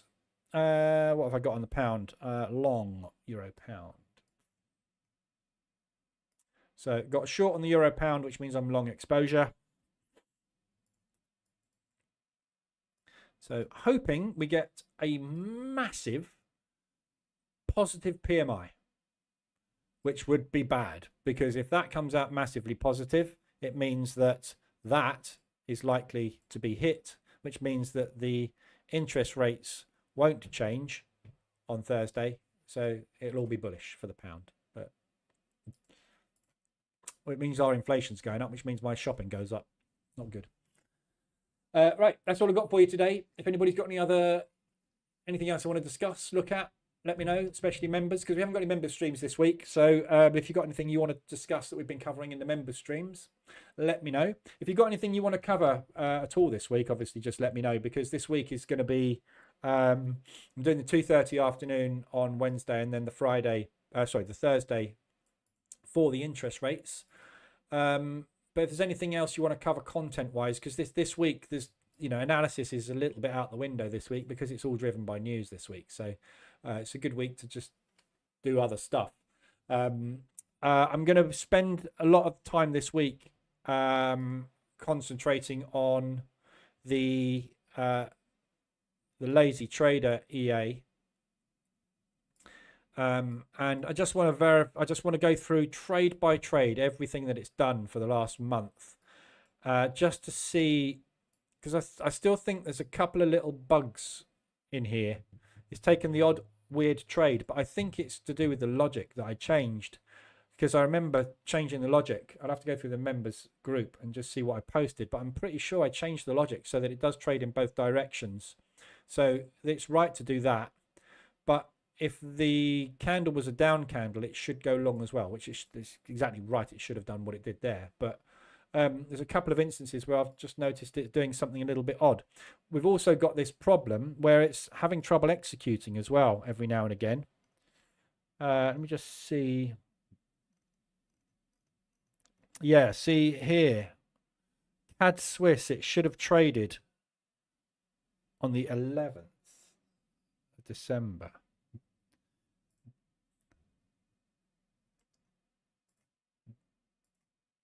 Yeah, so it didn't take the trade there. It missed the trade because we got this issue with broker locking out. Didn't trade last night either. I shouldn't have, because it was already in. So yeah, I need to get over that problem as well, which is no problem. Backtesting, fine. But live trading, obviously, we got that issue we need to address there as well. So I'm going to spend my week going through that this week. But yeah, everything else going well. All good. So news is out.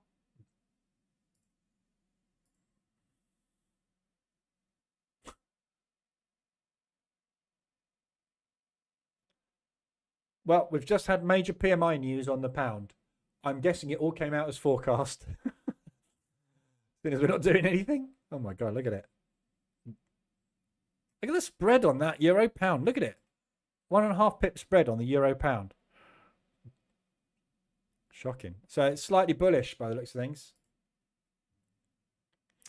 It's exactly the same as the euro. Looks neutral. So we're positive services. We're negative manufacturing. This is the one that the Bailey's interested in. Services PMI is the reason we did not drop interest rates when we hit the 2% inflation target, because he was worried about the services PMI being too high and bouncing. It's very sticky and it's not coming down fast enough. Services obviously banking. And again, services higher than forecast. So it's another reason not to drop those interest rates. So we'll see what happens with the inflation numbers. But if that's gone up, I doubt very much that will come down to 2.3. I think we will be back up again. So yeah, it doesn't look good for a weakness on the pound this week. It looks good for strength, which is good for me because I'm short. I've got long exposure on the pound. So, but yeah, that's the news. Last week you said you were trying to trade the Zone EA on M1 charts. Did you change the ATR to a lower time frame? Yeah. So what I was doing last week on the 1 minute charts, this was just for testing. So I've got it set. It's all set up actually as it was last week when I was testing. When my terminal opens. So this is how I had it set up. Let me just close that thing off. So what I had it set up to do was the zone height is 0.05. The zone distance is 0.05. And the minimum distance between entries as a multiple of ADR is 0.1. So it's 10% of ADR basically is what I'm using.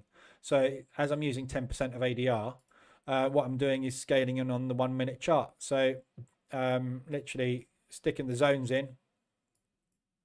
That's already bought, so I'll rebuy it if it gets down there. And then looking up there, 1 minute. Buy those lows. Oh, that's the NASDAQ. So, I mean, there's no point in trading the NASDAQ. Euro US dollar. Range bound at the minute. Rebuy those lows there. So hit, accumulated around, hit. So I'll rebuy that, sell that. So that's all I was doing, literally on 1 minute chart. It's brilliant. And as you can see, this was a $10,000 test account. It's up to 10,090. I'm literally trading no volume at all, trading next to nothing. So, but just to test the EA functionality, basically. That's all I'm doing. Because obviously what I'm doing is I'm splitting the day, splitting ADR in this case up into 10. So I'm using 0.1 ADR, so 10% of ADR for my minimum distance spacing. So when it triggers a trade either here or here, basically the next trade will be somewhere around about there, 1/10 of an ADR. So I'm giving myself the opportunity. If it was to go parabolic for the entire day, I would need to get 10 trades on. That's it. Which it doesn't, does it? It just doesn't go parabolic like that. Very, very rare. Wanted to try it instead of the strategy tester, yeah. So yeah, that's how I got it set up. So ADR is on the daily time frame, yeah, and it's just literally the zone height at 0.05, so that when it draws a zone in, yeah, it's not too big. Because if you look at that on an hourly chart, yeah, I mean it's not really usable. On a 5 minute chart, it's not a bad size. On a 1 minute chart, it's actually quite big.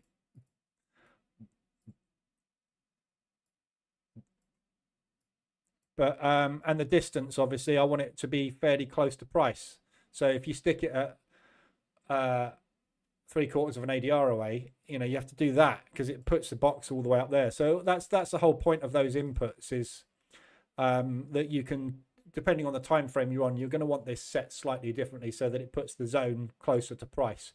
But still using ADR, I'm just using the 60.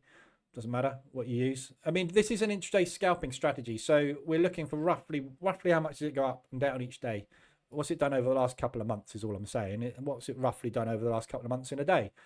And I'm going to say, I don't want my trade to be more than 10% of whatever it does. That's literally all I did. Very simple. And then you just get in with a tiny risk.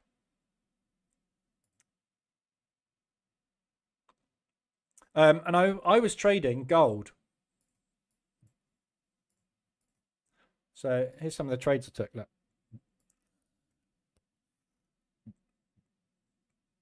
I'll plot them on the chart. I should really use my indicator to plot these, but I haven't got it to hand.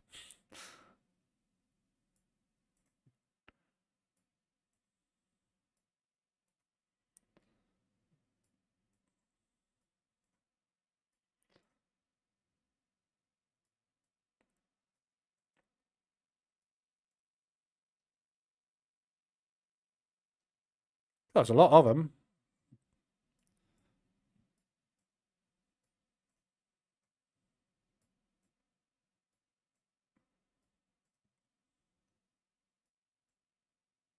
Wow.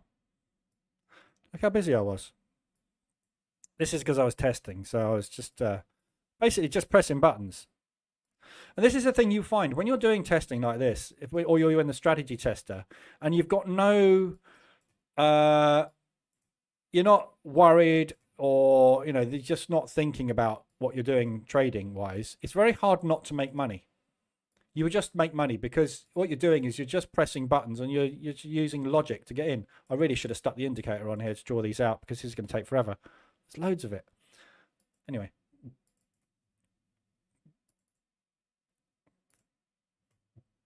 But, there's a short trade there. I don't know, I can't.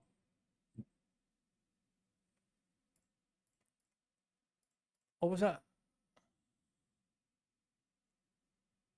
Oh no, this was me properly testing, just mucking about. I can't remember what I was doing, to be honest. Anyway, that's all I was doing. Why has that just suddenly dropped down?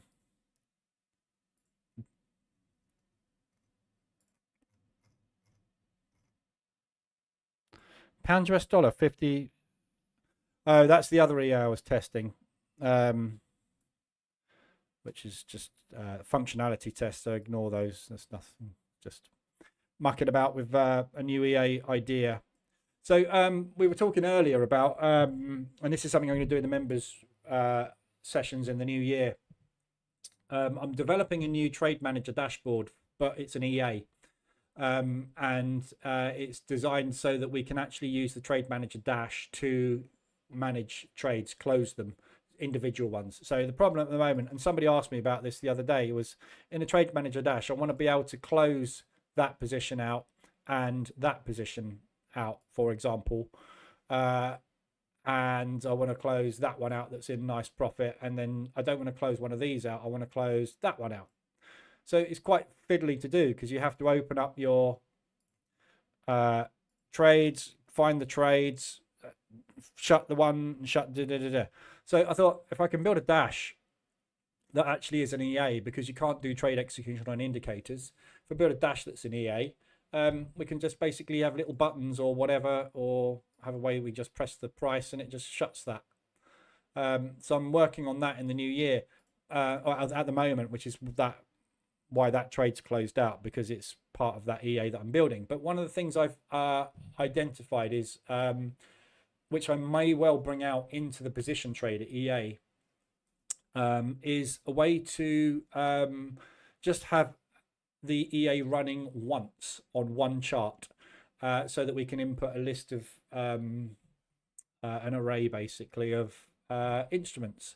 So a lot of EAs work like this, where you just have the EA and you place it on the chart, and then it runs all of your pairs. The problem with that, with position trading, is we've got different things we want to do on different instruments based on how different instruments are moving. So I've always shied away from it because it's been more complex to do. But as part of building this dashboard, I've been building in this, put a list of indicators in. So let me just show you what I mean, rather than explaining it.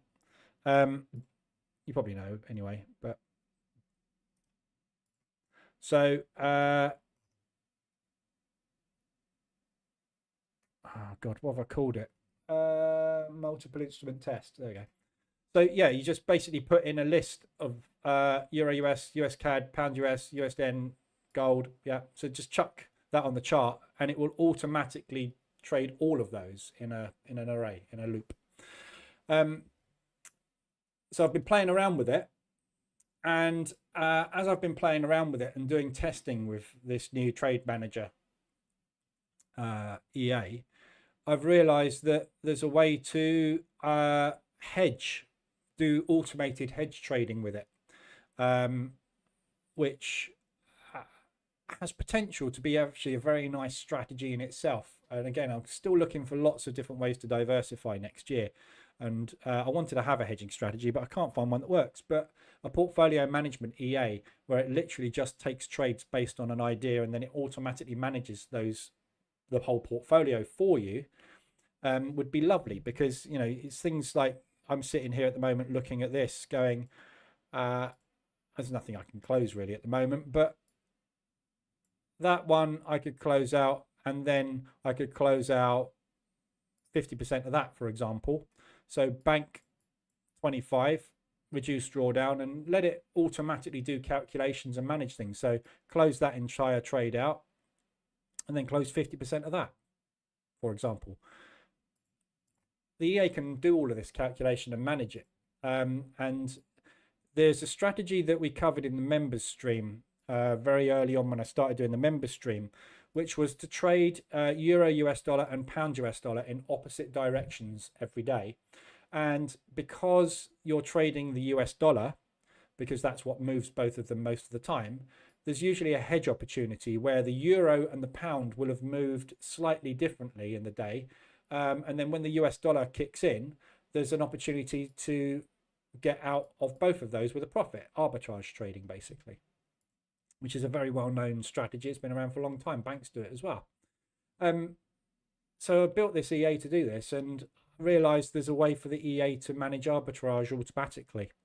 So it's something else I'm going to look into next year in more detail, because it's what I used to do when I used to run years and years ago a horse racing arbitrage system for horse racing, gambling basically. It was just betting on the horses, but not in the normal way where you'd walk into a bookies and go, I reckon that nag's going to win. I'll have an each way bet on it, please.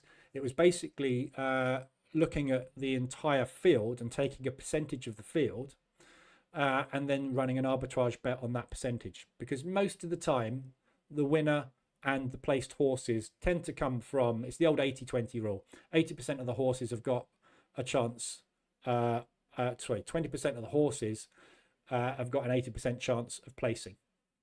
Yeah, so it's about identifying the arbitrage. So it was a 50-50 field, cut the field in half and get rid of that lot, and then do a place pot on them, basically. It's exactly the same as trading in the fact that we've got news events coming out, except we've got a 50-50 opportunity. There's only two horses in our race. It is either going to do that or it's going to do that. And if you bet on multiple currencies which have got the same cross, there is a way of doing arbitrage so that you can get a positive P&L at points during the day when news moves or when there's a large order coming in from the banks for some reason, where it just takes that arbitrage into profit. Now, not necessarily continuously, but for a period of time. And the EA just manages and monitors that and says, just take trades on these 6 instruments. Whenever we get a $50 profit, stick it in the bank and then wait another hour and then take another trade on 6 instruments, wait for the $50, and all it does is it continuously banks 50s when they arrive. At the end of the day, if you're in drawdown, we look at the daily profit. You take the daily profit, which is whatever it is in whatever currency it is, and you say, okay, what's the drawdown? Reduce the drawdown by 50% using the profit. So we'll bank half as much as we wanted to today because we've had a bad ending to the day. And then the next day, we take opposite trades on these so that you hedge yourself. But at some point during that day, the arbitrage works out and it makes the profit back. And it's just a rinse and repeat exercise. It's exactly what I used to do on the horses. And I suddenly spotted this happening because I was doing this in the test and I was watching the P&L flying up and down. And I was like, this is what I used to do on the horses. So I thought I might try and build that out next week. It'd be a nice little experiment to do in the members streams, but may or may not work.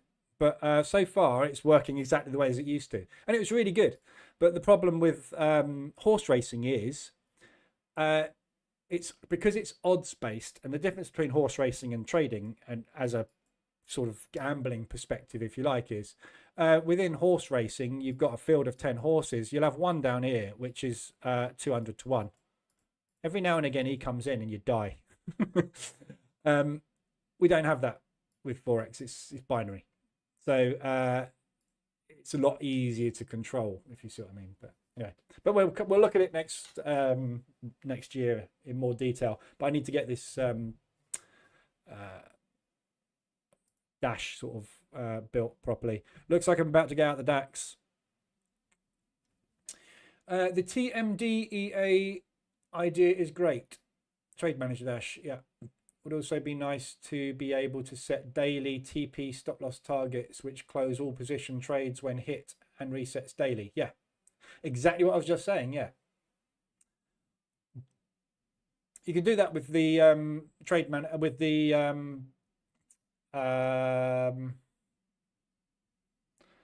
ORB EA, and you can do it with the price action toolkit.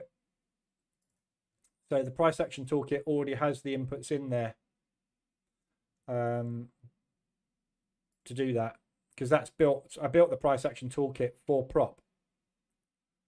Why can't I find the strategy tester? Oh, there you go. I'm on it. So yeah, the price action toolkit. You've got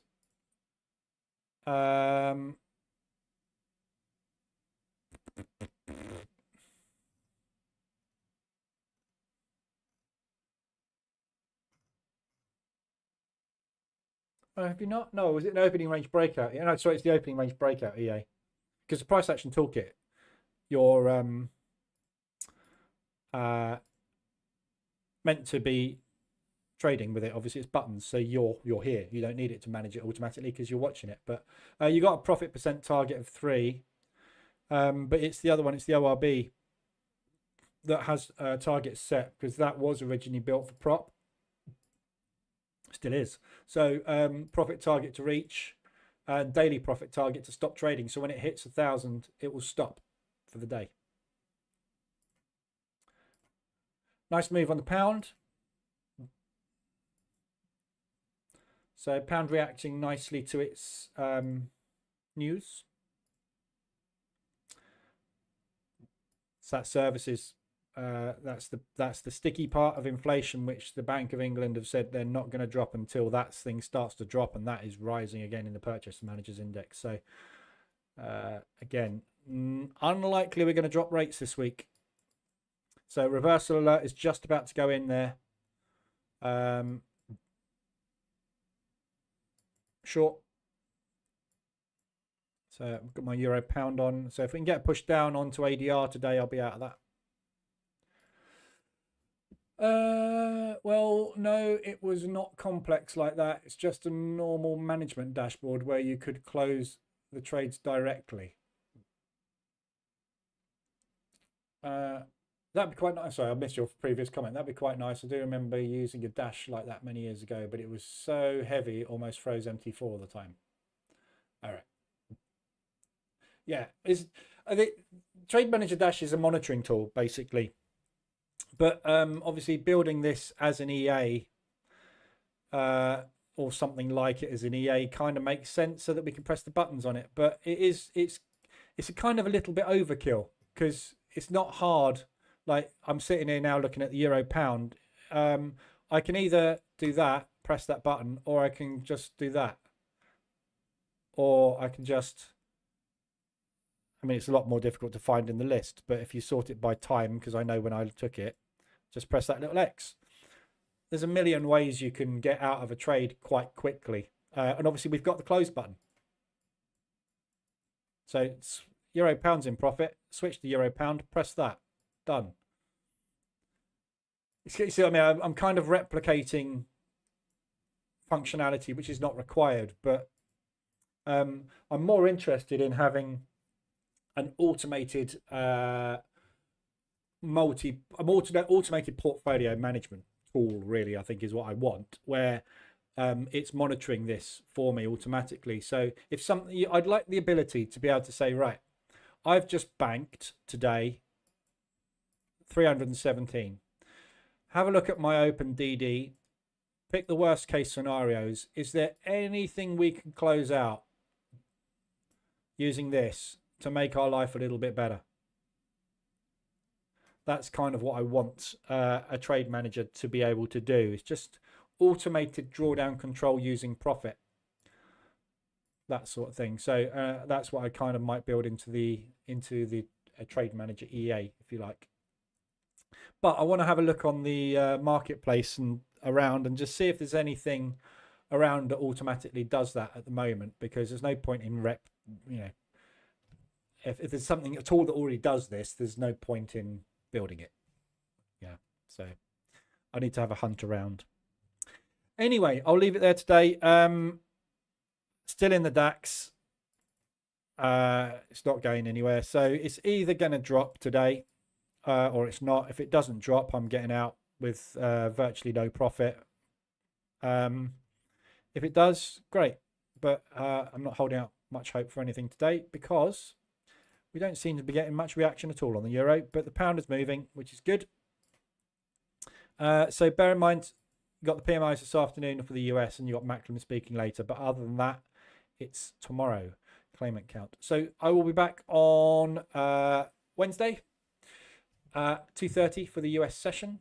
If there's anything you want to cover in that session as well, members wise, obviously let me know and we'll cover it. Other than that, I'll be working on stuff, and I will be working on the MT5 version of the Zone Trader, but I've got a version already built, and it just doesn't work the same. So it's just the way MT5 works. It's just really annoying. And the main thing is this thing where you change charts. Yeah, it doesn't delete the boxes. So what I'm thinking of doing is, saying I can release a version that works right now, but do not change charts. If you go like that and change from Euro pound to Euro CAD, yeah, you can't. So I will say, no problem, it works. You can draw boxes on the chart, but you cannot change the chart. So if you want to trade 28 pairs, you open 28 instruments and you draw the boxes on the 28. Exactly the same as I have here. Yeah, this is how it needs to be run. Yeah, one terminal, a chart for everything. Yeah, but I know that's what people are not going to do. That people are not going to do that, and it's going to leave boxes all over the place. It's going to take trades for no reason, and it's going to do it wrong. So I need to put some kind of system in place that will basically just not take trades willy-nilly on people's accounts, and that's what I don't want. I don't want to release something where people are just going to go, I've just changed charts and it's gone long. So MT4 doesn't do that because it's good. Anyway, we won't go into that conversation again. We started off in that way. I'll be back on Wednesday. Have a good day. If you need anything, I'll be in Discord. Other than that, I will see you next stream. Have a good day.